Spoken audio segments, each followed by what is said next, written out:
Hi, Danit. Can you hear me? Hi, can you hear me okay? I can. Nice to meet you. Nice to meet you too. Thank you so much for your help today. Yeah, of course. Hopefully it goes smoothly, logistically. New to Havton, so we can hopefully figure this out together. But yeah, it looks like your slides look great from what I can see. Yeah, Maggie Um, helped me out with that. Perfect. Yeah, she's the residential Havton queen, it seems like. Awesome. Yeah, so I guess we'll just wait for people to come in. I might start at like 11:03, give them a few minutes. I think another session's still kind of finishing up, so we'll just wait for them. Sounds good. And how do I know if here? Because I see three.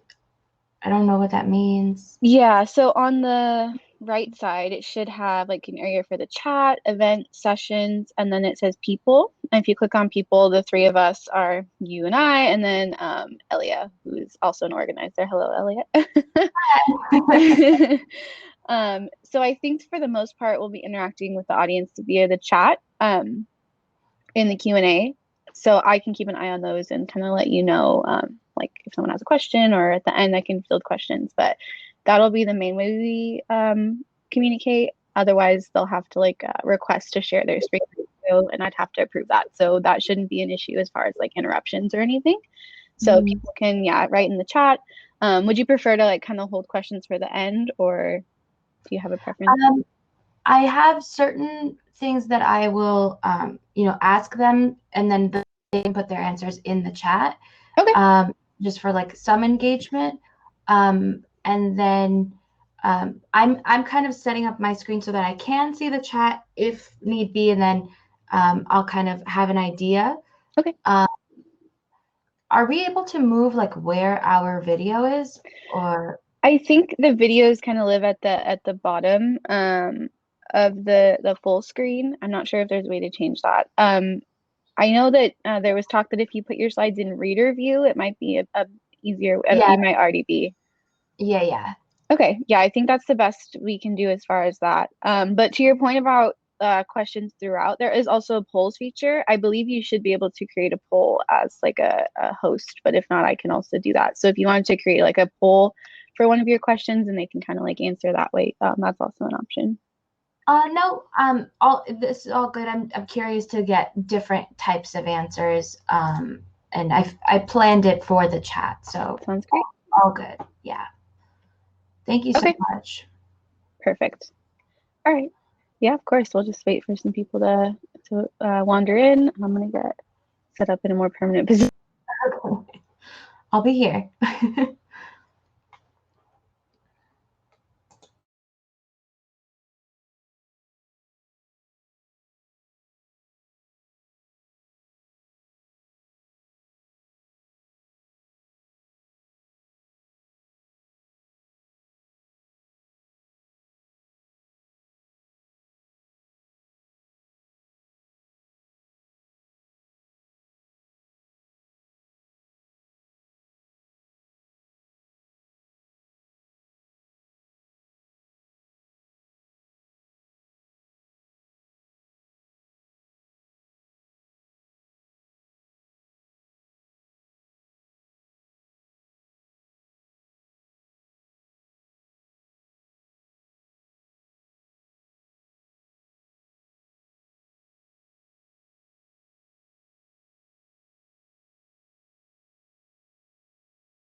Hi, everyone. Thanks so much for coming. I see some people are starting to flood in.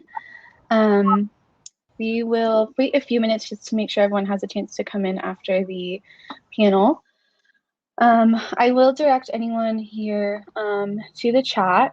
The chat will be the main, I guess, way of communicating with our speakers today and each other. So it should be on the right-hand side of your screen. You should be able to write if you have questions or just comments or kind of like a, yeah, I totally agree.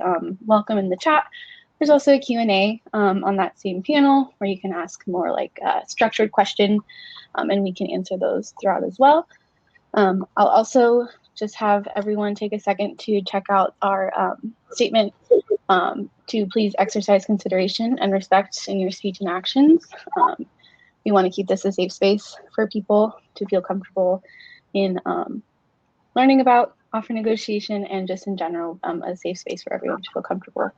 So yes, please just keep an eye on that and make sure that you're being mindful of your surroundings and your fellow participants. If anyone has any questions before we start, you can throw it in the chat. I'll be the moderator for the event. My name is Hayden.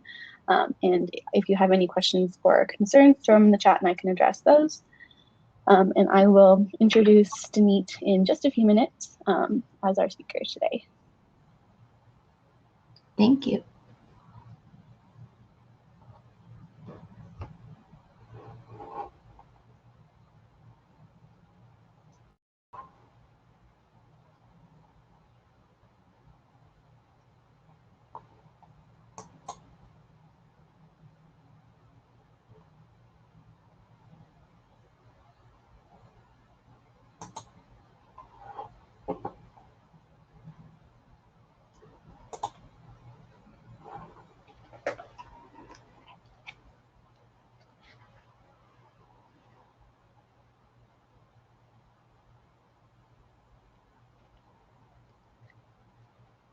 Okay, I can go ahead and get started with a quick introduction. It looks like we're kind of stabilizing as far as attendees coming in, but if anyone comes in late, it's obviously fine.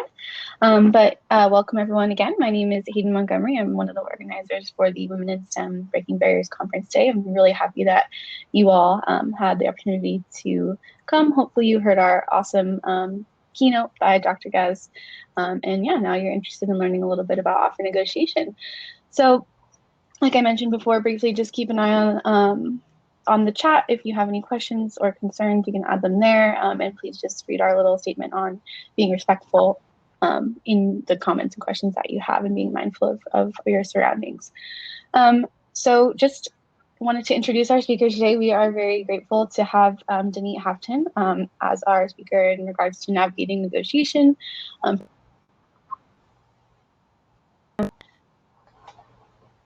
Educator at the UCLA Career Center and is a liaison to the School of Engineering. Danit is a South Campus and pre-health counselor who supports undergrad students throughout all aspects of their career journey. So it's great for if you're an undergrad or a grad student or maybe a professional or even a younger student that's joining us today. Welcome to all. She's also the lead of the Tech for All initiative, which in partnership with various campus partners aims to illuminate and connect students of all backgrounds to opportunities in tech with the goal of diversifying the tech industry. Prior to joining UCLA Career Center in 2019, Danit also supported STEM students in the Office of Career Services at Harvey Mudd College. Inspired by her mom's college experience as a first-gen student, Danit has always had passion for and been dedicated to advocating for students and helping them advocate for themselves.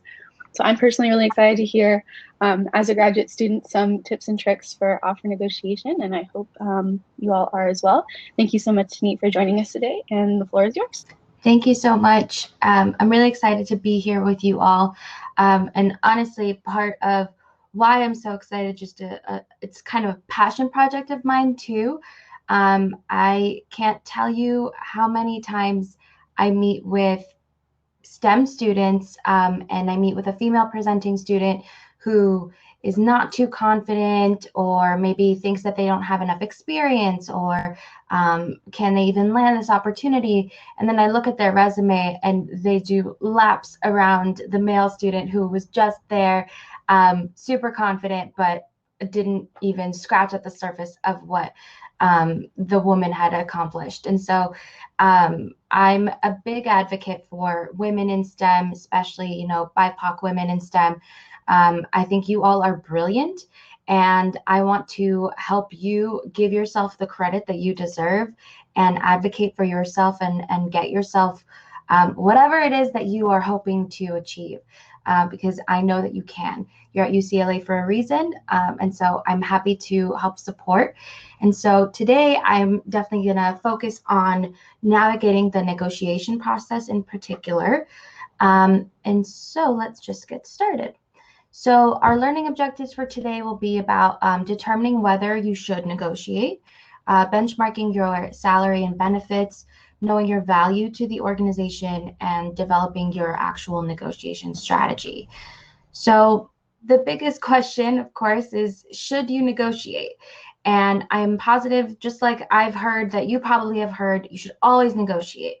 But reality is you don't always have to if you don't need to. And so I do just want to start by highlighting that sometimes you may decide not to negotiate, maybe because you're actually very happy with the terms of the offer and it's something that you would have wanted yourself, or you would have negotiated for anyways. You may really need a job, and depending on your circumstances, you don't really have the option of passing on this opportunity. And it's very common that sometimes the employer makes it abundantly clear that there isn't actually room to negotiate. And we will talk a little bit later about kind of how to respond to that type of situation. But it's also okay to, own the fact that maybe not every situation can be negotiated, and that could be a good thing too. But I want you to be aware of, are you not negotiating because of these reasons, or are you not negotiating because of the reasons on the left, where maybe the thought of negotiating makes you anxious? You're afraid that the offer will be rescinded, or you're not sure that the employer wants to negotiate. That's the side that I really want to help address today. And I do want to say, research shows that about like less than 2% of offers get rescinded, and typically they're for quite significant circumstances. And so please don't think that negotiating will end up with you not having the offer. It's definitely about how you go about it.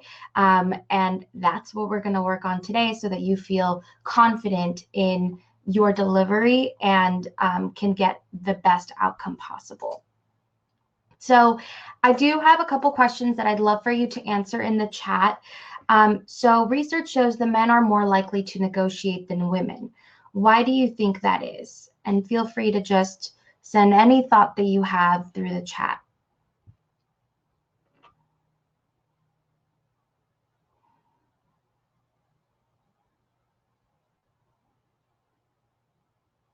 Not all at once.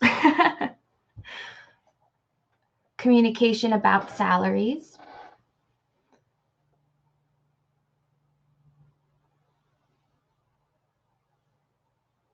Anything that comes to mind. Imposter syndrome, thinking we don't deserve better terms, etc.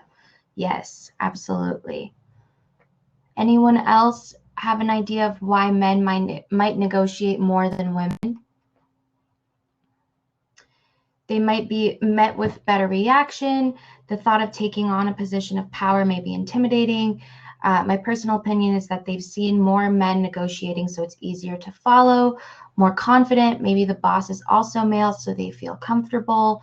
These are all very valid points, and I know I can relate to every single one of them.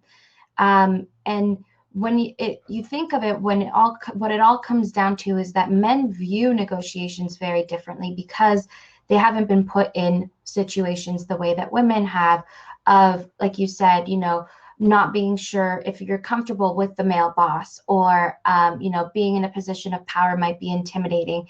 Men may, the way society views them, may be thinking of negotiation more in that sense, where women are definitely a lot more concerned with relationships, and they don't want to ruin a relationship by negotiating, because they're trying to build a relationship, and then they believe that by accepting the offer, it's going towards a relationship, and they worry about what that feedback would be like.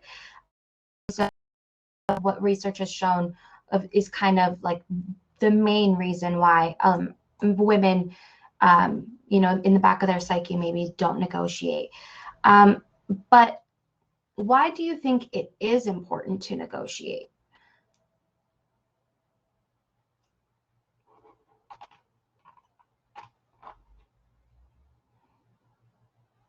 So we talked about why men do it more often, but why in general, for men and women, why in general do you think it is important to negotiate?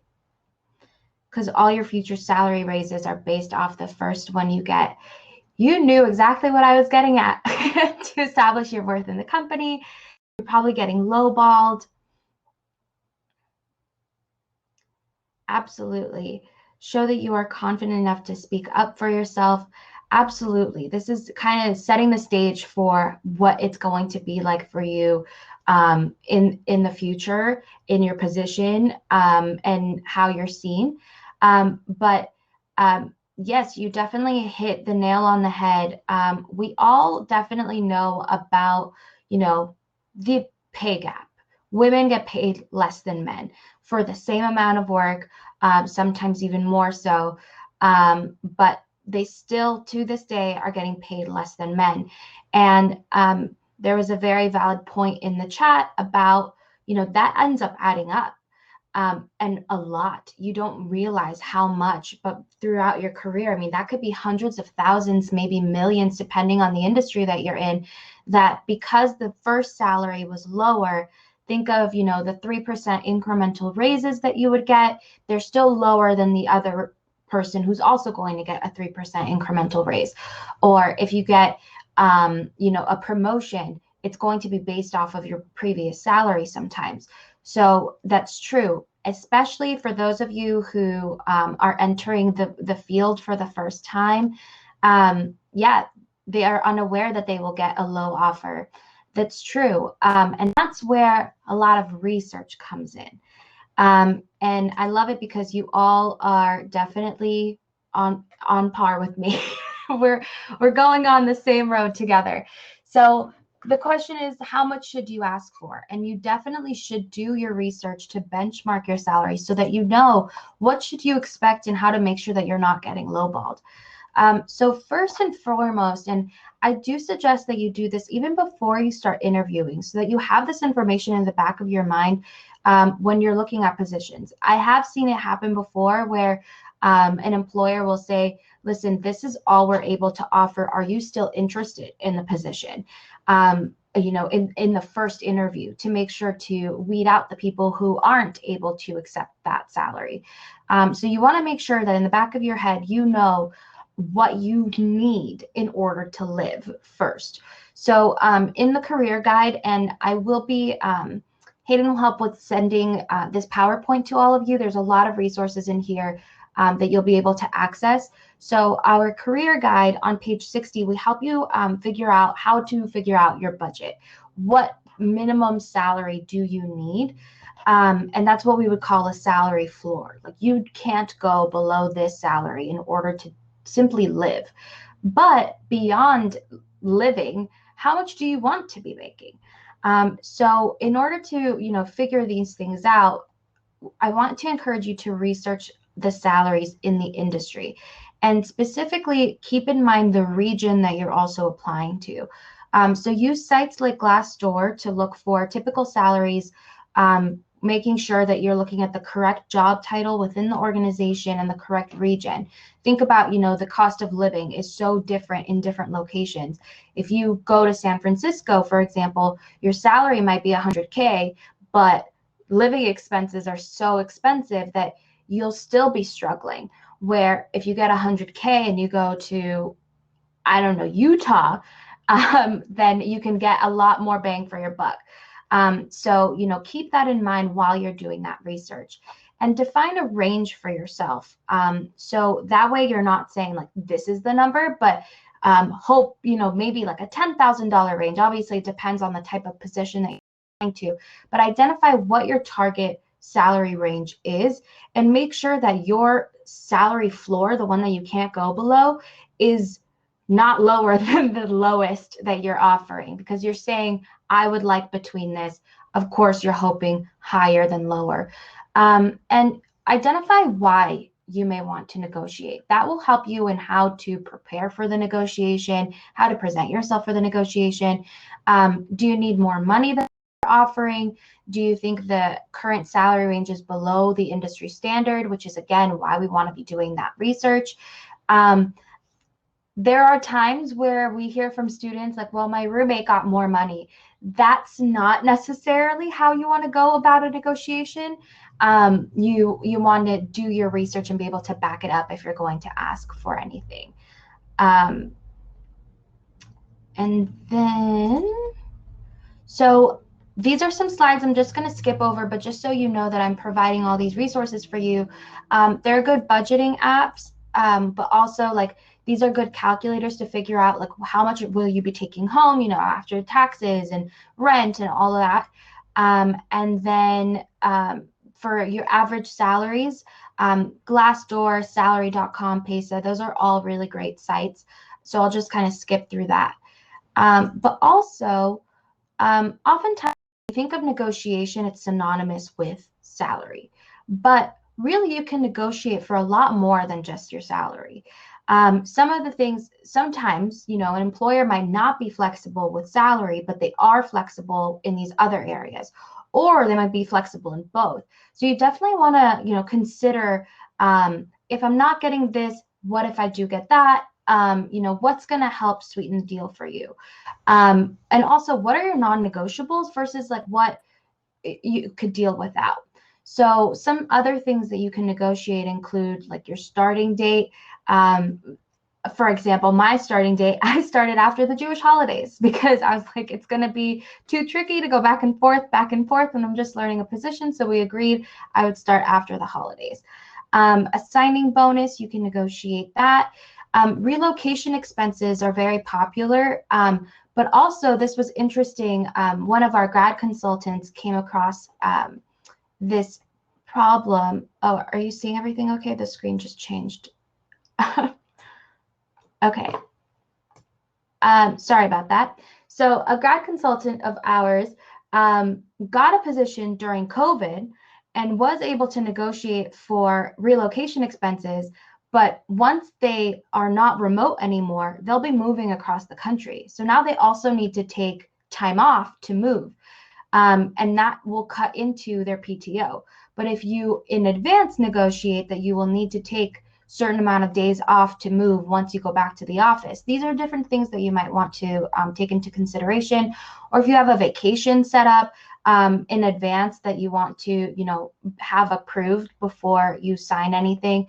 But also think about like equipment, technology, flex time. If you're a non-traditional student, maybe, you know, you have kids and you need to get home earlier, but you're able to flex your schedule for work accordingly. Some offer stock options, startup funds, and a lot also offer graduate school subsidies, whether it be to help you with your actual degree, with your testing materials if you need certifications, things like that. Look to see what companies offer because maybe the salary is lower, but now you also don't need to spend money for grad school or for your doctorate degree. And so that could help sweeten that deal and you know, make the cushion a little bit better for you. So do keep those things in mind. Now, we want to do the research beforehand because, you know, sometimes the employer, like we mentioned earlier, may say, this is non-negotiable. So if it's non-negotiable and you've done the research and you see they are hitting the marks, they are within the same range that my research shows, then you don't really need to move on to the next steps. But if your research shows that you do need to come and negotiate, and I think it's always good to prepare for this, I want you to, you know, take an inventory of your skills. To help you specifically in marketing, what about your skills are beneficial to the team or the organization? And so this is an activity. We're not going to do it right now, but it will be in the slides. But I want to encourage you to take a moment and list out your accomplishments, your awards, your grants, fellowships, any certificates you may have gotten, research you've done, journal articles you've published, your skills, your hard skills, you know, especially in STEM, there's a lot of technical skills, also your soft skills. Think of your accomplishments, your leadership, how maybe you've presented research before already, or you've trained in a certain area, very niche area already, that they don't need to worry about you. Think about what is it that you bring to the company, so that they can, see the benefit in why they should give you what you're asking for. So by defining your value and mapping it specifically to the employer and the job, it helps you with legitimizing your request. You back up what you're talking about. You're able to better establish that target salary. Your responses, like I mentioned, will be a lot more persuasive. And like I mentioned before, we definitely want to make sure that we come in from a we ask, which I'll talk about a little bit later, of, I would prefer this and it would benefit us together. So let's talk about the strategy for the negotiation itself. I want to encourage you to have a plan in advance. Make sure you have your data to support it. Practice, and you'll feel a lot more confident, prepared, and probably will have a much better outcome. So while you're interviewing, there's a reason I wanted to encourage you to do that research before, because sometimes the question about salary might come up. Technically, there are certain states that are not allowed to ask you about your salary history, and typically in your interview, they wouldn't bring up salary until there's an offer on the table, but you never know. So it's always best to be prepared. So come in with that range in your head, just in case it comes up. If you feel comfortable, sometimes you're with an employer, you really click, and you're very excited. This is your dream job, so you want to be as prepared as possible. But also be prepared to deflect a little bit. Because, this is a two-way street. You're interviewing with them, but you're also interviewing them yourself to see if this is a good fit for you. So you don't want to get too ahead of yourself. So think about, if they ask questions about salary, you just kind of turn the question right back onto them.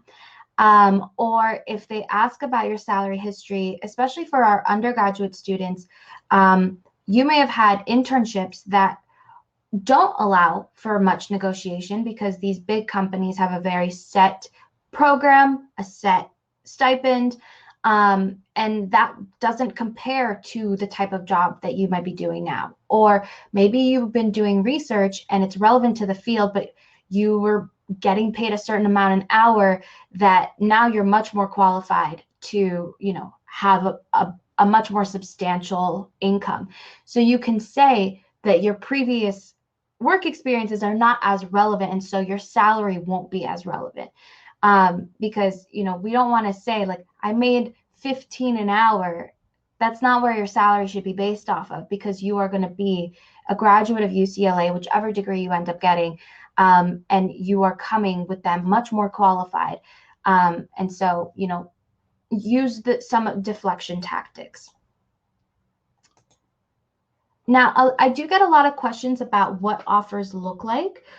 So nowadays, they will typically be either through the phone or via email. And that's why I highly, highly, highly recommend that when you're applying, use a cell phone number that you actually check the voicemail for, and an email that you actually look at. I almost missed my offer phone call because I thought it was spam. We get so many spam calls, but because I checked my voicemail, I called them back right away. So definitely make sure that you're on top of it, and know that that's very often the way that you would be presented an offer. So when we're talking about responding to the offer, so whichever it was, a phone call or an email, definitely respond to it ASAP. You want to show your excitement, your enthusiasm. They want to know that you want this.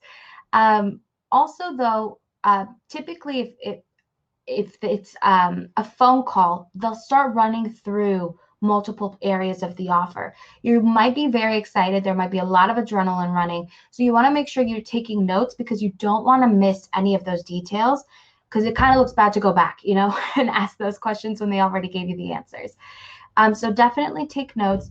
And don't take this opportunity to negotiate yet, but you can ask politely, is the offer negotiable? Learn a little bit more about where the employer stands, where they're coming from, and they can say, I really fought for this, and this is the highest that we can go, or I'm open to having a conversation, just so you know where you're starting. And say, obviously say thank you, and let them know that you would like to think about it a little bit, and that you will get back to them within a certain, set a date.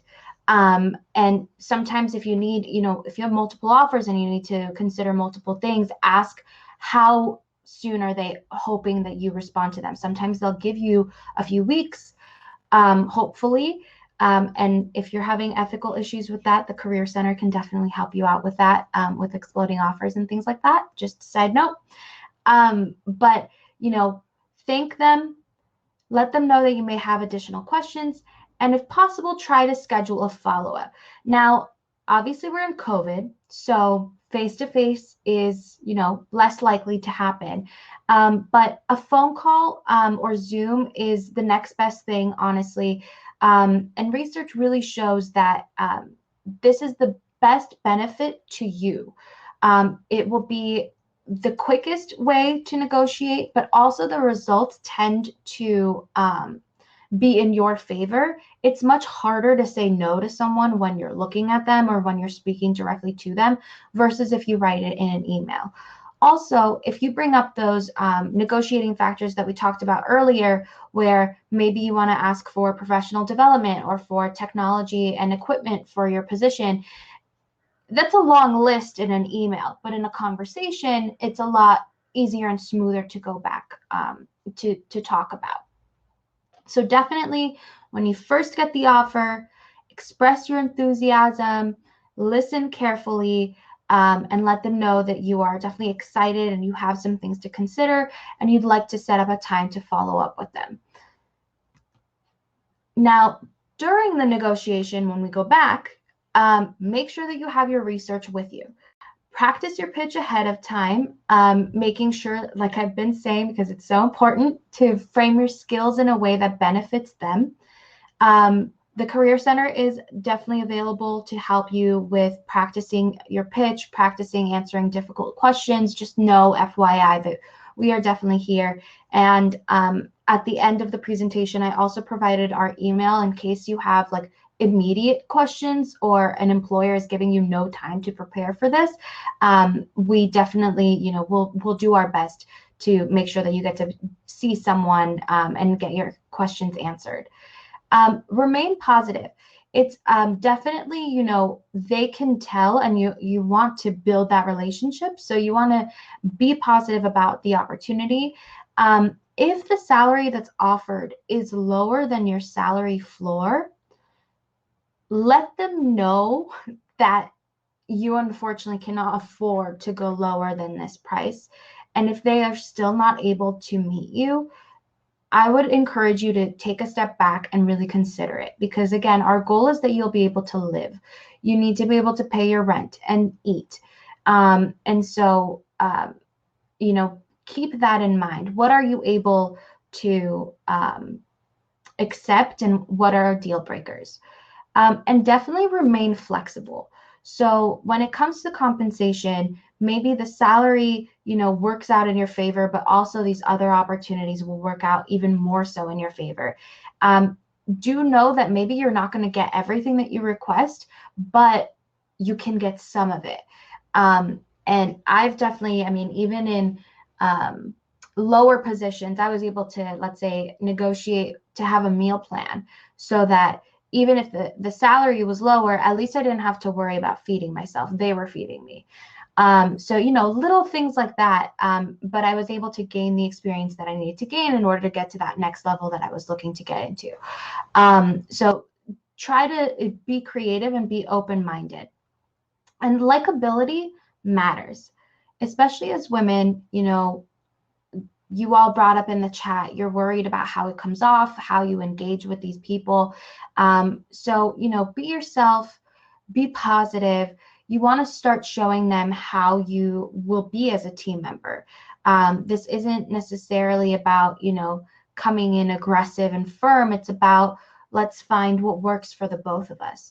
And they will definitely respond better to that. So some language examples. I get this a lot from students, and so I did want to make sure that I phrased it for you. And of course, I'll share the slides too. As women, and maybe there are BIPOC women on here too, underrepresented in the field.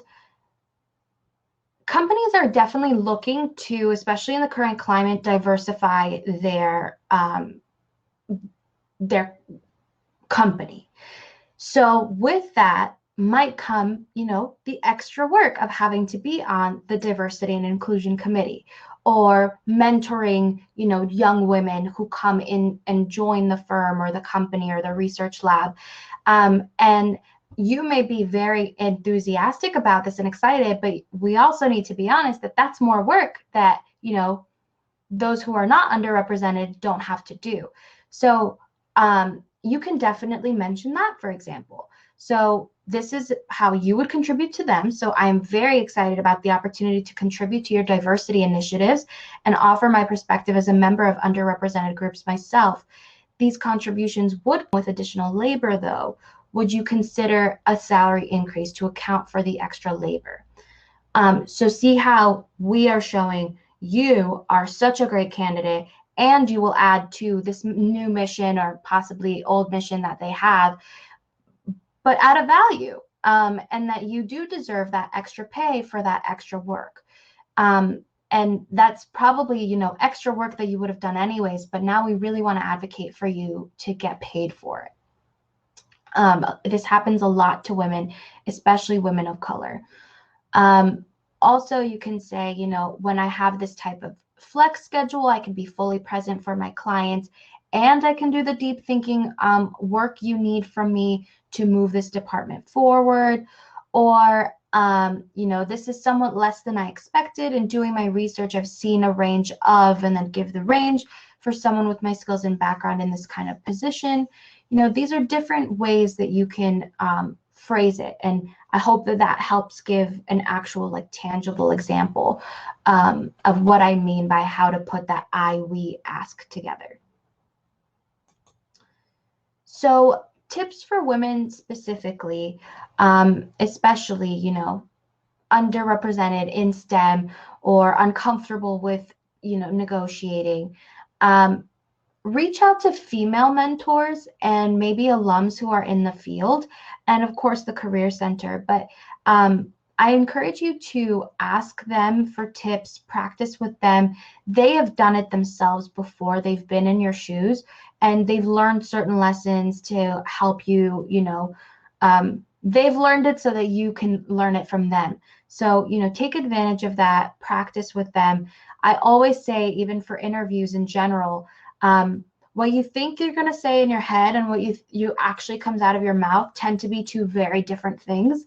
So practicing out loud is definitely key. And I see the comment about the language examples. So, seeing that type of example that maybe you haven't thought of, you can get that from actually speaking with someone who's been in your shoes before. Also, know who you're speaking with, because sometimes it's your direct supervisor or a manager who'll be calling you doing the offer negotiation with you. Sometimes it's HR. And so, that's very different. HR is there to, complete a certain task that they've been given, or maybe your future supervisor can, have a little more flexibility because they really want to see you on their team. And so if they're not able to give you this, they definitely want to give you that. And they want to help meet you in the middle. Not that HR wouldn't, but the supervisor, knows a little bit more intimately what your work might be like, how you would contribute to the team. So just keep that in mind for how and what type of conversation you're going to have and how to approach it. Also, many times you may be suggested to, share that you have other offers on the table in order to encourage them to come and meet the other offers.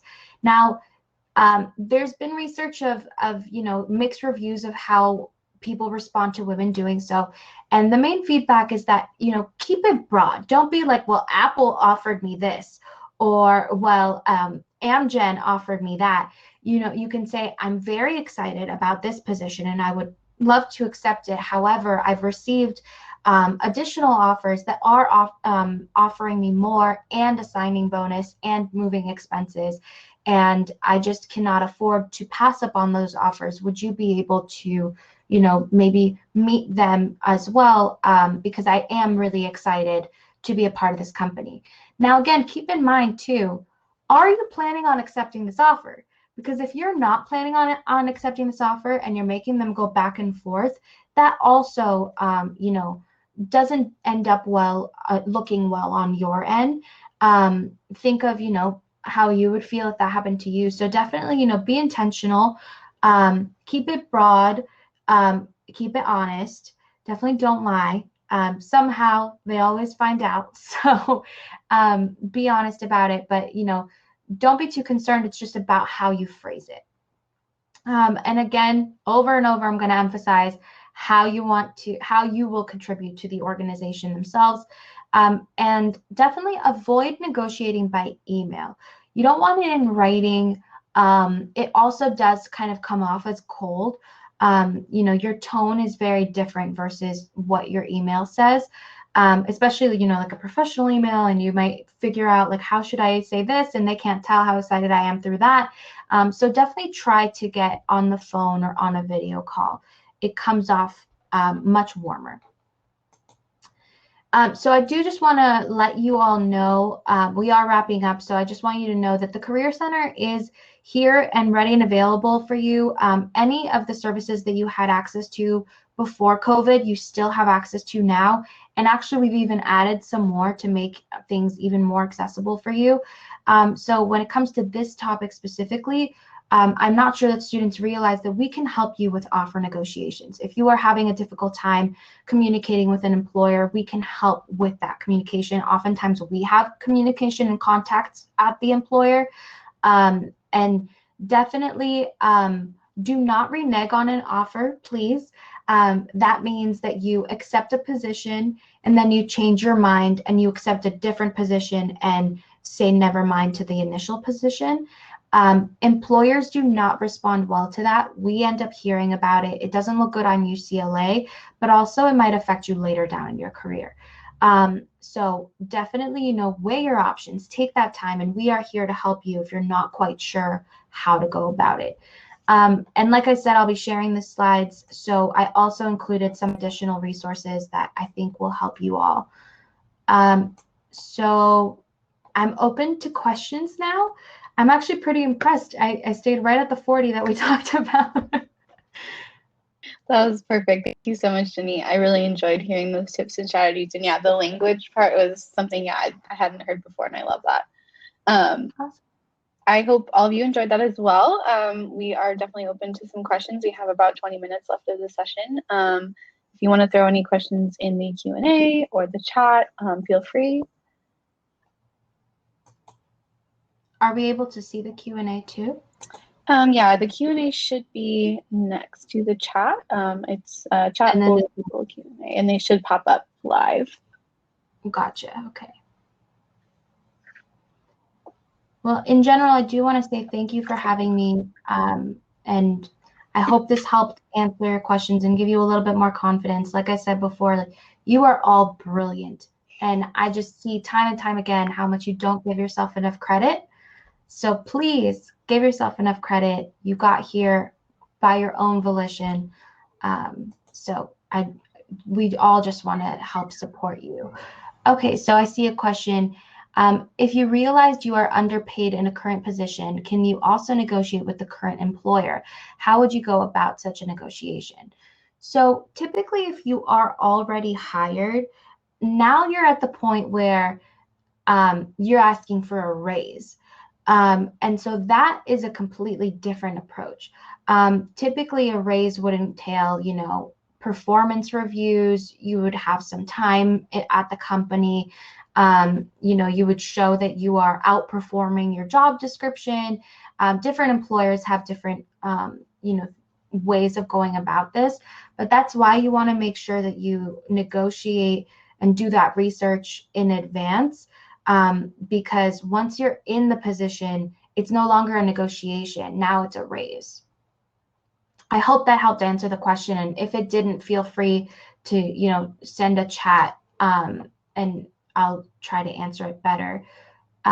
So do all of these topics still hold true for academic job negotiations, or are these more industry geared? So I will say a lot of what I presented today, I collaborated with a colleague of mine who definitely works more with academic job negotiations. And so they are very similar, in the sense of, academic job market is definitely different. And I will say that our grad career services team is extremely equipped to help with the academic job market and negotiations. But it's very similar. The example that I gave about the diversity initiatives is actually from an example of a student who just recently accepted a faculty tenure position.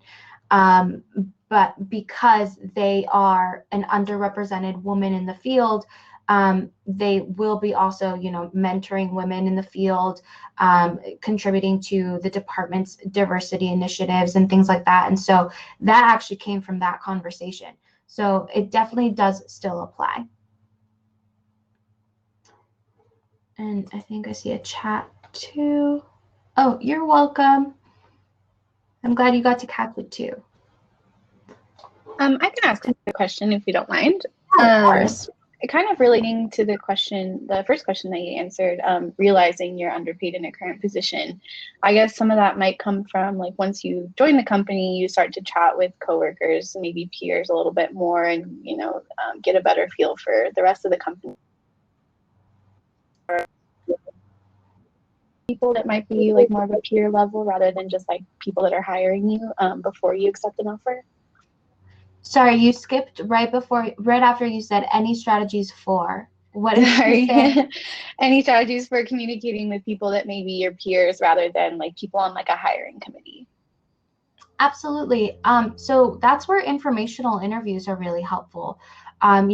Use your network. The Bruin network is a very strong one. So if you can see if there's alums at a certain company that are also, in similar positions, or if they know of the similar positions. Also, I, for example, had an informational interview that actually led to me getting this job. I spoke with someone about a completely different position, and we ended up hitting it off. And when this position ended up opening, I knew before it was posted. So that's where informational interviews are really great. But also, that person who told me offered to talk to me before I applied. And they said, they're like, there's no red lines, ask any questions that you want to ask. And so you're able to come in a lot more informed. And you definitely want to make sure that this is someone who's on the outskirts of the hiring process, because if they're actually in the hiring process or on any committee or things like that, they probably won't be able to speak with you.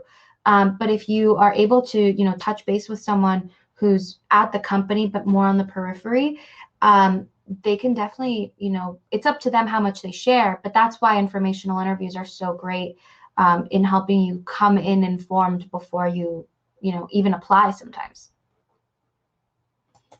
Thank you. I think there's another question in the Q&A. No, I answered that one. Oh, this one. Can you negotiate salaries for postdoc positions? Yes, I believe so. Like I said, our graduate career services is definitely much more, informed on this, but absolutely. And I believe that with, postdoc positions, there's also, like, you'll be teaching, and maybe there'll be, housing options for faculty. So, this is why you want to share what it is that you're looking for, because they might say, oh, well, we can't increase your salary, but we do have housing options that we can subsidize. So absolutely, there's always room to negotiate for anything, really. You just need to figure out what it is that you want and need, and how to communicate it. I hope that helped answer the question. And honestly, do not be shy if I didn't answer the question. Worst case, I get you in touch with someone else.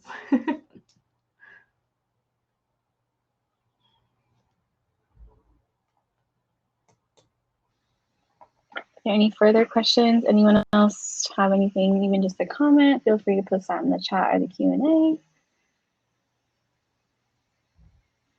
These have all been great questions. Yeah, definitely.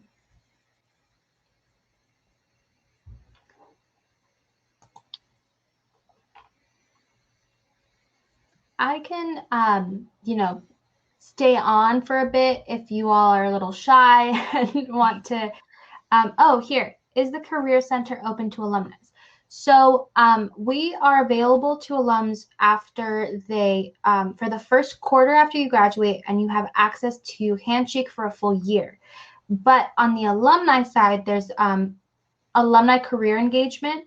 And so they are, you know, the support for career for alums. I also saw that UCLA recently came out with like a Bruin Promise, I think is what they're calling it, where from the alumni area will come, you know, like trainings and networking events and workshops and things like that, specifically to make sure it's their promise to you that by being a Bruin, you will succeed in the field. And so that after a quarter, you'll definitely, you know, end up more on the alumni affairs side. But I believe it's called the Bruin Promise. Google it, like UCLA Bruin Promise, and they'll probably be able to see a bunch. But otherwise, alumni career engagement is the new name of the area. We spoke about like doing research about for like what salary bands might look like. Are there good sites to start this research? Yeah, so I definitely provided them in the slides, which will be sent to you. So let's skip to those. Now it's frozen. Come on. We're right there. So these are really great sites for looking at the salary. Is that what the question is? About researching what the salary is? Might look like. Are there good sites? Yeah, so these are good sites. Also, if you are going to work for awesome, if you're going to work for like a government entity or a public institution, you can also look up salaries online. Because they're public, they have to publicize that information. So you can also you know, find out what their ranges are and what people in your position typically make. I'll be honest, before I started here, I looked up the career center, and then I looked up everyone who works there, and I was just like curious to see what they all made. So you can do that. You'll find out how little I make, but I love my job, so it's worth it to me.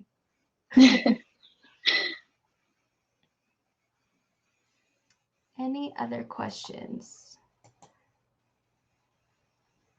Yeah, that tool is also fun to look up some of your professors and your PIs to see what they make. It's always fun time to realize that. Yeah, like in California, I think there's like Transparent California, and then if you do like for other states too, you'll find that similar type of information. They all have different kinds of ways of presenting it, but yep, you're able to find that type of information. Awesome. I think maybe another question from Hannah. Is applying to government jobs very different than private industry? So with government jobs, the main differences that you'll see are like, you know, citizenship requirements. They might be much more, you know, constrained to certain things, whether it be what the salary might look like or how much information they can share with you at certain times. Like I know the CIA has, you know, during COVID, they're not able to do video calls, like they're not allowed to do video calls.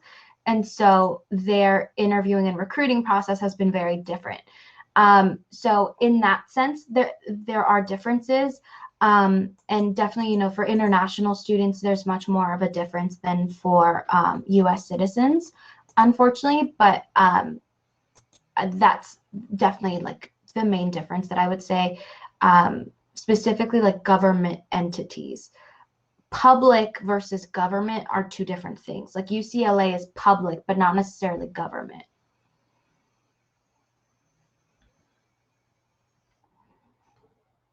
Does that help answer your question, Hannah?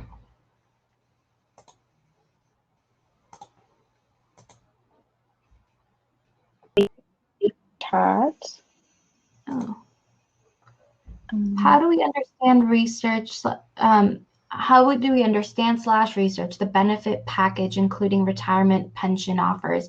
Sometimes I find I don't get to know until I get an offer. So you can ask about it. And you don't have to accept the offer, but you can ask when you receive the offer. And those are part of the questions that I suggest that you have prepared when you go into the negotiation. And oftentimes they say, like, it's nice to ease into the negotiation. So maybe like first ask, like, so what are the health benefits like? And then you come in with, I want more money. Obviously not in those terms. Oh, that's possible. Interesting. I will let my colleagues know about that. But Glassdoor is my personal favorite, and salary.com is a good one too. But also, I'm telling you, if it's public, you could just Google it. But sorry, I distracted. But when it comes to your benefits, you can definitely ask. Also, if they are public, like UCLA, for example, you could probably look up what staff and faculty health benefit options are available. So it definitely depends on, the type of industry. But you are always able to ask. It shouldn't be a secret. If it is, then maybe that's a bit of a red flag for that company. That's true. Awesome. These have been really great questions. If anyone has any more, like Danit said, we'll do our best to share these slides with at least here the group. I really enjoyed your talk. Thank you so much for being with us. Of course, I'm happy. Yeah, and I think we can probably wrap up since it seems like we kind of ran out of questions. But I, again, really want to thank you for being here and talking with us today. And thank you, everyone, for coming and listening and asking these very thoughtful questions. I hope that you all enjoyed it, got something out of it. Now we'll do a lunch break. So from 12 to 1 will be our lunch break. And we do have community rooms open in the session center. So if you are maybe a member of communities like Black in STEM, Latinx in STEM, LGBTQ plus in STEM, you can go over there and meet some people and have an opportunity to chat. So I encourage you to do that. Enjoy your lunch, get up, take a break.